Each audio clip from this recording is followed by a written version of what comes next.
இந்த நீர்மூழ்கி கப்பல் 1969 இந்திய கடற்படையில் இணைக்கப்பட்டு அதுக்கப்புறம் 2001 வந்து இதோடைய சிறப்பான பணியை முடிச்சுட்டு இப்போ இந்த விசாகப்பட்டினம் கடற்கரையில் ஓய்வு எடுத்துட்டு இருக்கு. இந்த இடத்துல நம்ம முதல்ல பார்க்கறது நீர்மூழ்கி கப்பலுடைய நங்கூரம். எவ்வளோ பெருசாக இருக்கு பாருங்க. இதோட வெயிட் எவ்வளோ தெரியுமாங்க? 1 டன்னாங்க.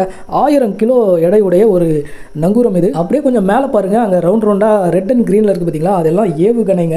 இந்த இடத்துல தான் ஏவுகணை வந்து வெளியே செலுத்தப்படும். இந்த நீர்மூழ்கிக்கு உள்ளே போய் நம்ம அந்த ஏவுகணையும் பார்க்கலாம். அதுதான் ஒரு சூப்பரான விஷயங்க. இந்த நீர்மூழ்கி கப்பலை நம்ம வெளியே இருந்து பார்க்குற ஒரு முழுமையான தோற்றம் எப்படி இருக்கு பாருங்களேன். ஒரு பெரிய திமிங்கலத்தோட வயிற்றுக்குள்ளே போயிட்டு இந்த பக்கம் இவங்கலாம் வர மாதிரி இருக்கு. இந்த நீர்மூழ்கி கப்பல் எவ்வளோ பெருசு அப்படின்னு பார்த்தோம்னா 300 அடி நீளமாங்க. இதோட நீளம் 300 அடி. அதே மாதிரி உயரம் வந்து 26 அடி. கடலில் இறங்கினா எப்படி இருக்கும் பாருங்க இது. அதே மாதிரி இதோடைய எடை எவ்வளோன்னா அதை கேட்டாவே நமக்கு தலை சுத்தம். 2000 டன்னு வெயிட்டாங்க. 2000 கிலோ கிடையாது, 2000 டன்னு. கடல் மேல் பரப்பில் மிதக்கிறப்ப 2000 டன்னு, அதே கடலுக்குள்ளே போகிறப்ப 2469 டன்னு எடை இருக்குமா இது.